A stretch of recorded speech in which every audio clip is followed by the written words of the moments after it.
slogan dari kedua MC tadi, yang terutama disampaikan Pak Saring. Ini foto. Di dunia ini kalau bisa seperti itu sebetulnya enak. Kecil, manja-manja, remaja, foya-foya, tua, kaya, mati masuk surga.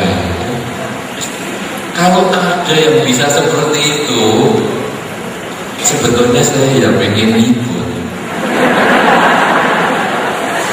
Karena ini benar-benar enak sekali. Kok saya tidak mendengar kecil, rajin belajar,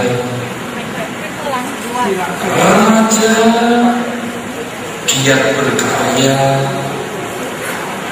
dewasa, giat bekerja, tua, bahagia rumah tangga, mati, masuk surga. Nah, ini kan enak, ada kerjanya. Kecil manja, remaja foya-foya. Kalau pakai narkoba, tua, foya-foya, ya jelas mati sengsara, lahir di alam menderita. Hidupnya seperti begini. Ya, nah karena itu saya merasa hidup itu tidak semudah yang dikatakan tadi. Hidup ini hanya banyak perjuangan. Nah, problemnya sekarang, apakah umat Buddha itu boleh hidup senang? Kemudian apakah umat Buddha boleh berharap ada surga?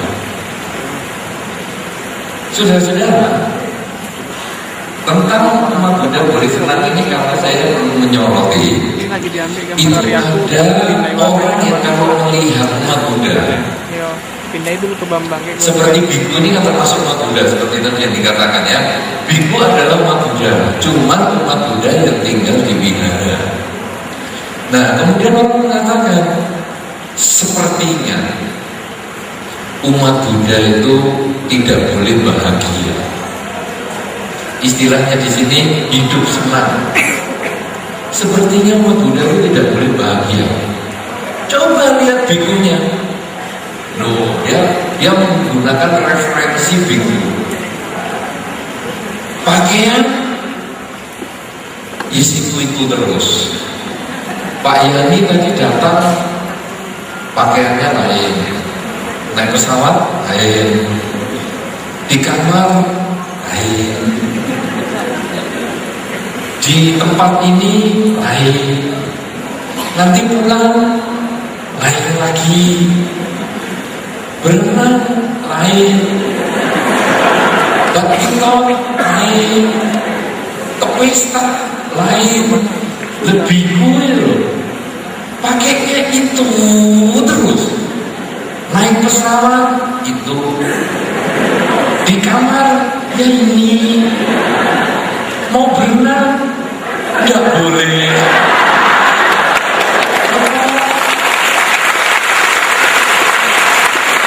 berenang nggak boleh, mau badminton ya nggak boleh, makanya ya tetap pakai pakaian ini, sehingga hasilnya wah sepertinya agama Buddha ini melarang orang hidup bahagia. Lihat bikunya, mau model rambut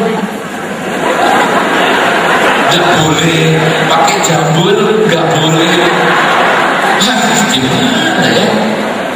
Nah saudara-saudara, apakah benar pandangan seperti itu? Kalau kita melihat di dalam Dharma, umat Buddha itu boleh bahagia. Umat Buddha bisa bahagia dalam 3 hal. Hal yang pertama, umat Buddha boleh kaya raya. Jadi jangan mengatakan saya ini sudah umat Buddha. Jadi kalau saya melihat uang ini seperti sampah, saya ini kan tidak melekat dengan keduniawian. Uang adalah sampah, tapi sampah adalah tetap sampah. Jangan sampah adalah uang. Ada beberapa uang nggak mau, tapi bungkus permen disimpan, botol kosong disimpan, kardus televisi disimpan, kardus kulkas disimpan. Nah sekarang coba Anda tengok di gudang Anda masing-masing, kardus televisi masih ada yang dibeli tahun 2000 itu masih, dus kulkas masih ada, masih, dusnya sandal masih ada, masih, sandalnya sudah rusak, sandalnya sudah ke pegadaian, dusnya masih. Wah ini sepertinya sampah seperti harta ini. Jadi umat Buddha boleh kaya, tentu bukan kaya apa. Pak Yani pengen kaya apa? Kaya raya, bukan kepengen kaya bunga, kepengen kaya kursi. Itu benda yang baik-baik ya, kayak bunga, kayak kursi. Kalau yang kurang baik kan kayak nenek moyang yang berbulu lebah. Kaya gitu, ingin kaya nenek moyang. Wah ini yang repot ya. Nah jadi umat Buddha boleh kaya, tapi kaya yang baik. Kemudian umat Buddha juga boleh punya kedudukan, bukan kedudukan dalam arti yang simbolik, tetapi Anda boleh punya posisi di dalam masyarakat. Apakah Anda berposisi sebagai kepala rumah tangga? Boleh. Apakah Anda sebagai pejabat? Boleh. Apakah Anda sebagai Pak RT? Juga boleh. Pokoknya ada kedudukan. Kemudian boleh umurnya panjang. Karena itu orang Buddha boleh juga menjaga kesehatan. Jadi jangan, ya badan ini kan tidak kekal. Sudahlah, kalau memang umur saya pendek, biarlah mati mendadak, tidak apa-apa. Atau mati pelan-pelan ya tidak apa-apa. Pokoknya aku nggak mau berubah. Karena sakit adalah karma buruk berbuah. Sehingga kalau karma baiknya sudah berbuah sendiri, tanpa pergi ke dokter, sehat. Jadi saya tidak usah ke dokter. Ini umat Buddha yang tersesat, umat Buddha pengawuran, umat Buddha yang tidak dialami dharma. Karena umat Buddha boleh pilek-pilek sedikit, batuk-batuk, minum obat. Kemudian, aduh kok saya agak meriang ya, angkat badan, minum obat. Boleh menjaga kesehatan. Sehingga umat Buddha boleh tinggal lagi. Mau kaya bisa, tapi dengan bekerja, bukan dengan foya-foya. Saya belum pernah dengar ada orang foya-foya bisa kaya raya. Sehingga tadi kalau tadi kan kecil manja-manja, remaja foya-foya, tua kaya raya, saya belum pernah dengar kenyataannya di masyarakat. Yang ada adalah giat bekerja kaya raya. Kemudian mempunyai kedudukan yang layak di dalam masyarakat. Dan yang ketiga, umur panjang. Nah, saudara-saudara, hidup senang di dalam dharma ini, kalau secara materi minimal punya 3 hal. Kaya raya, tidak umur panjang, ini sebetulnya termasuk menderita. Wah, hari ini dapat warisan dari orang tua 3 miliar. Tapi saking gapnya meninggal. Nggak ada guna. Uang 3 miliar nggak ada gunanya. Terus kaget malah meninggal. Pertuamu kok ternyata baik sekali ya. Aduh, nggak kira, langsung meninggal. Kaya, umur pendek, nggak ada guna. Umur panjang, tidak kaya dan tidak punya posisi. Posisinya cuma di pinggir jembatan, diam. Kalau ditanya ngapain mau diam, meditasi. Loh, kok tangannya begini? Biasanya meditasi kan di atas pangkuan. Ini meditasi gaya pinggir jembatan. Kalau di biara memang di pangkuan. Jadi kalau di biara memang di pangkuan sampai bunyi jamnya, kemudian mulai dan bergerak. Tapi kalau ini di pinggir jembatan, nah dia begini, terus meditasi. Begitu bunyi, kalau di biara kling, kalau ini kling, dapat. Itu baru bergerak, masukkan, mulai lagi. Meditasi sesi berikutnya. Itu umurnya panjang, sebetulnya ya kurang bahagia. Itu beberapa orang mengatakan, aku ini hidupnya menderita, sakit-sakitan, tapi kok umurnya panjang. Ya bagaimana ya? Nah, karena itu 3 hal ini harus berstabil. Sukses secara materi, sukses materi itu tidak ada ukurannya ya. Jadi mesti berapa M, tidak. Sukses secara materi itu adalah ketika kita mampu menerima kenyataan bahwa memang segini aku sudah merasa cukup. Itu yang penting adalah merasa cukup. Saudara-saudara, Anda juga merenungkan beberapa tahun yang lalu ketika telepon masih agak sulit. Siapa ya di sini masih ngalami telepon puteran? Pak Yani pernah? Nonton film puter begini, kemudian halo, di sana halo, tolong disambungkan ke pesawat nomor 17. Karena dulu pesawatnya itu hanya tidak sampai 20-an. Kemudian di sana operatornya colokan nomor 17, itu sudah ke tetangga. Putaran. Jadi Pak Yani dapatnya apa? Yang muter nomor-nomor itu ya. Oh, sudah kerja. Oh, berarti termasuk orang baru ini. Baru ya. Dulu pertama starter yang kayak ekol itu, kayak di starter kencang gini, itu kemudian diputar dial. Anda masih ngalami? Siapa yang masih ngalami yang diputar itu? Tidak banyak loh. Oh, ternyata masih kecil-kecil umurnya. Tidak banyak, cuma 1 orang. Siapa yang ngalami? 2-3 orang saja.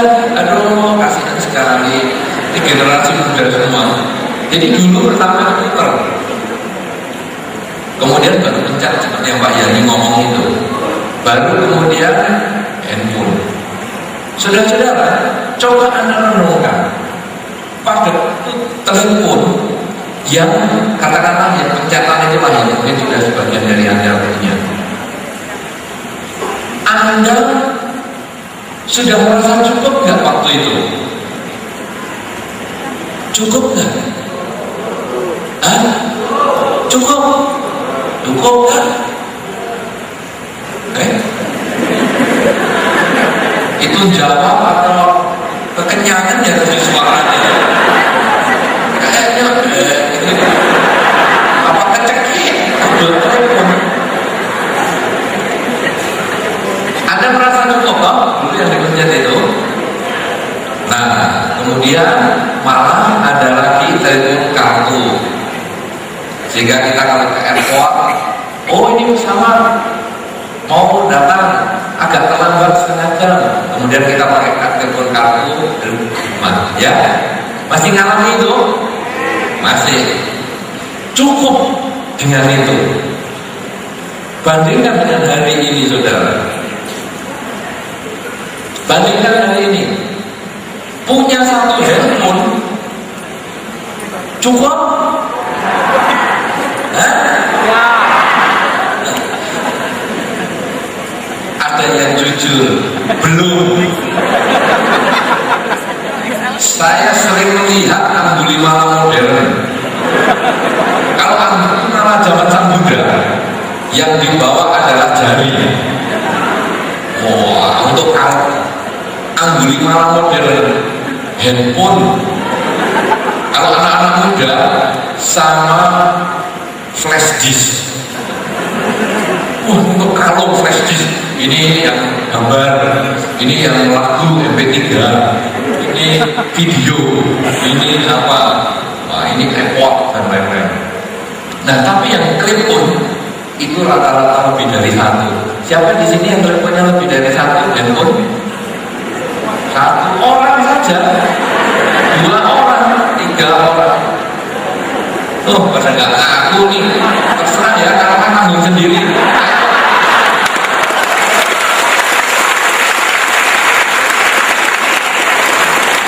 Ayo coba, yang handphonenya lebih dari satu.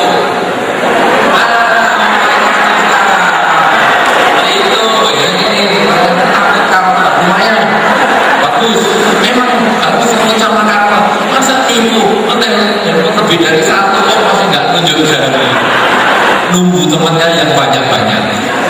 Saudara-saudara, coba Anda perhatikan dulu, di satu aja cukup, kemudian pergi pakai telepon kartu cukup, sehingga kemana-mana hanya bawa kartu, belakangan pakai kartu chip situ.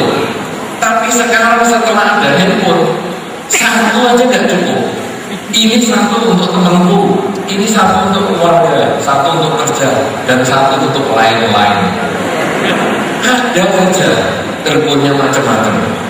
Nah, saudara-saudara, rasa cukup itu menunjukkan tingkat kekayaan batin kita.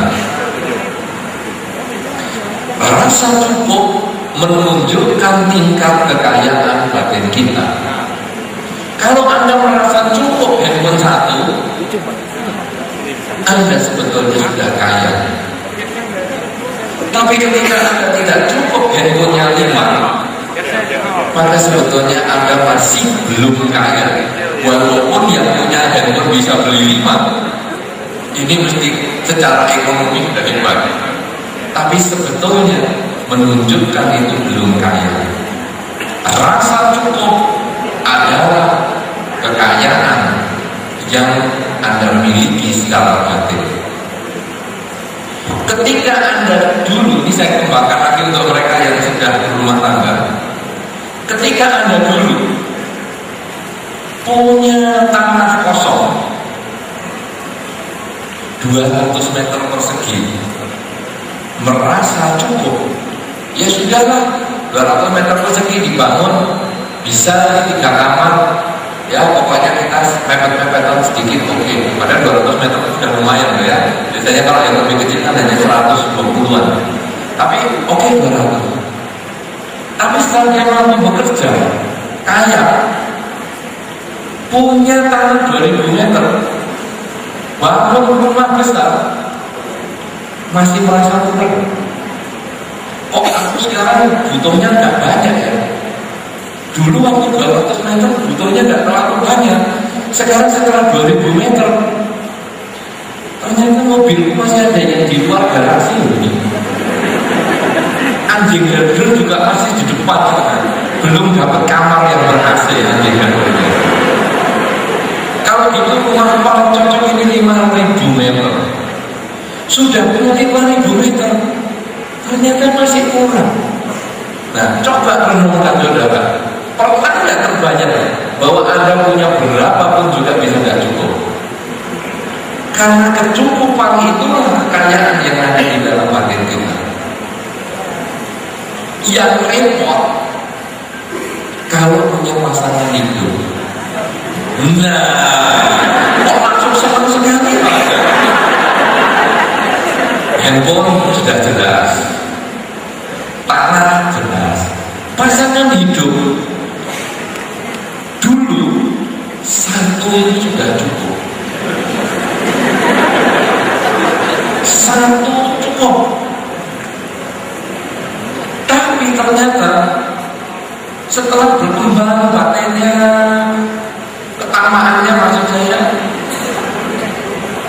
kok lama-lama kurang ya? Ada banyak hal yang harus dikerjakan. Wah, kemudian orang mengatakan ini mesti orang kaya, ini salah. Ternyata ada sopir, itu istrinya sudah 3. Saya tanya, loh, kamu sopir istrinya 3? Biasanya bos loh istrinya 3. 3 berarti karena 1 saya suruh jadi buruh cuci, tiap minggu suplai uang ke saya. Jadi ini ternyata sopir sekaligus mengarah tenaga kerja. Istri yang kedua buka warung, tiap minggu juga suplai ke saya. Dan istri ketiga babysitter, tiap bulan 10% untuk saya. Jadi saya merasa kurang, karena pendapatan sekarang ini sudah agak kecil. Karena kan dapatnya susah, buangnya banyak. Jadi bagaimana? Saya mau tambah istri lagi begitu. Loh, dulu 1 cukup, terus 2, terus 3. Apakah ada di antara Anda yang bermental seperti itu? Coba tunjuk jari, jangan bohong.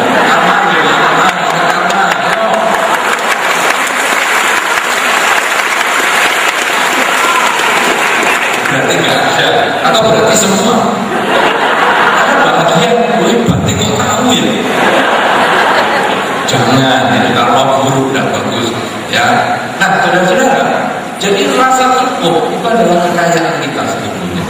Oleh karena itu, saudara-saudara, apapun yang Anda miliki, sudahkah Anda merasa cukup? Apakah Anda sudah merasa cukup dengan kendaraan Anda? Apakah Anda sudah merasa cukup dengan kondisi ekonomi Anda? Apakah Anda sudah merasa cukup dengan apa yang Anda miliki saat ini, pasangan hidup dan sebagainya? Kalau Anda sudah merasa cukup, sesungguhnya Anda sudah menjadi orang yang senang untuk yang pertama kali. Jadi kualitas senang tadi, hidup senang itu nomor 1 adalah rasa cukup. Tapi kalau Anda merasa aku masih kurang, sepeda motor kurang, mobil kurang, duit kurang, kerjaan kurang, semua kurang, berarti Anda belum bisa mendapatkan hidup senang. Jadi nomor 1 senang itu ketika Anda merasa cukup. Nah, saudara-saudara, apakah rasa cukup ini kemudian menghentikan pekerjaan kita? Tidak. Rasa cukup itu membuat kita menerima kenyataan saat ini, saya sudah cukup sekian, tapi saya akan terus melakukan pekerjaan saya. Jadi kalau misalnya yang muda sekarang secara ekonomi ya, saya cukup dengan X rupiah yang saya dapatkan, tapi saya akan tetap kerja.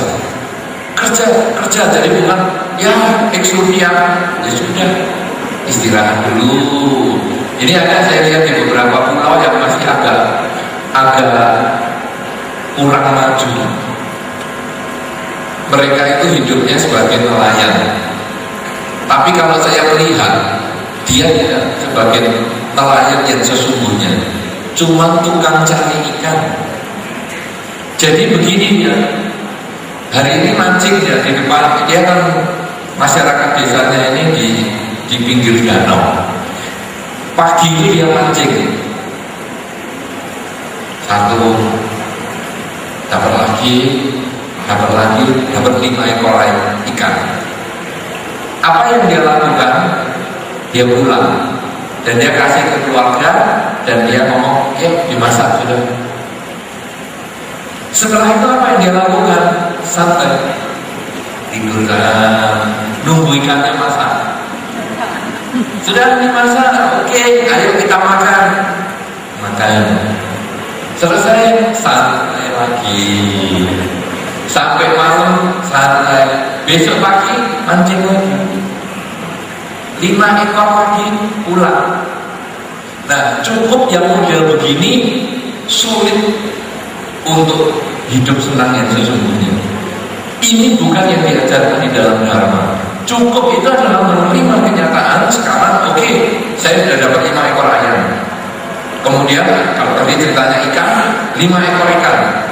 Sekarang saya tetap mancing, tapi di mancing kan kurang bagus ya. Tapi cerita itu tadi, itu bisa dibagikan kepada mereka yang membutuhkan.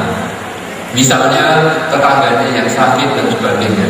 Jadi apa yang dia miliki ini bisa dibagikan kepada mereka yang membutuhkan. Saudara-saudara, di antara Anda, adakah yang jadi Pak RT? Ada enggak? Coba tunjuk jadi Pak RT. Lu jangan lu jadi Pak RT. Ya, ini Pak RT nya. Ada? Oh, ada satu. Wih, bagus. Cuman satu. Berarti ada yang Pak RW. Tidak ada.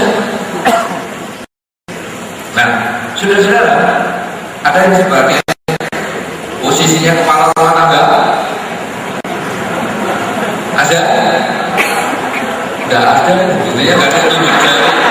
Ini berarti anak rumah tangga semua nih. Nggak ada kepalanya, badannya rumah tangga. Nah, saudara-saudara, posisi paling kecil di dalam keluarga adalah dia pemimpin keluarga. Agak besar RT, lebih besar RW, lebih besar camat. Ada Pak Camat? Lebih besar bupati, ada Pak Bupati.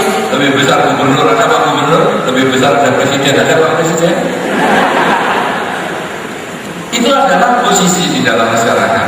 Tapi mungkin juga kita bukan posisi dari jalur itu, tapi kita mungkin jalur perusahaan. Kita bisa mungkin pimpinan satpam, bisa memimpin 5 orang satpamnya. Kita mungkin sudah menjadi pimpinan office boy, bisa punya anak buah beberapa office boy. Kita mungkin pimpinan babysitter. Wah, ini saya belum tahu nih. Pimpinan babysitter apa, rumahnya ini pernakan atau apa sampai babysitternya ada 5. Wah. Kemudian ada yang pimpinan perusahaan. Saya kira banyak kalau di pimpinan perusahaan. Namanya satu perusahaan semua. Nah, saudara-saudara, pada waktu sebagai pemimpin, pada waktu Anda sebagai penguasa, jangan menyia-nyiakan posisi Anda untuk hal-hal yang tidak baik. Satu contoh, ini kepala rumah tangga, Pak. Ya, ini kepala rumah tangga atau ibu rumah tangga? Loh, sekarang pria itu tidak harus jadi kepala rumah tangga loh. Sekarang bisa jadi ibu rumah tangga. Pria yang masak, pria yang menggendong anak, pria yang tinggal di rumah, istrinya yang bekerja, istrinya yang banting tulang. Ada juga sekarang seperti itu. Ini Pak, ini bagian yang mana? Dua-duanya berarti termasuk yang gendong anak atau sudah sekaligus kerja. Nah, istri Anda kan bekerja apa? Gendong enggak, tapi duit enggak. Lalu ini? Wah, payah. Nah, saudara, kadang-kadang sebagai kepala rumah tangga, Anda boleh main puasa. Ini aku kepala rumah tangga. Makanan yang aku beli hari ini untuk aku. Sisa yang kemarin untuk kamu. Loh, ya jangan dong, kita kan keluargamu. Ini aku kepala rumah tangga, nurut atau keluar dari rumah ini? Ya udah, ada yang seperti itu. Tapi nggak se ekstrim itu. Yang paling yang sering saya temui adalah kepala rumah tangga adalah mereka yang pegang remote televisi. Itu adalah kepala rumah tangga. Cocok?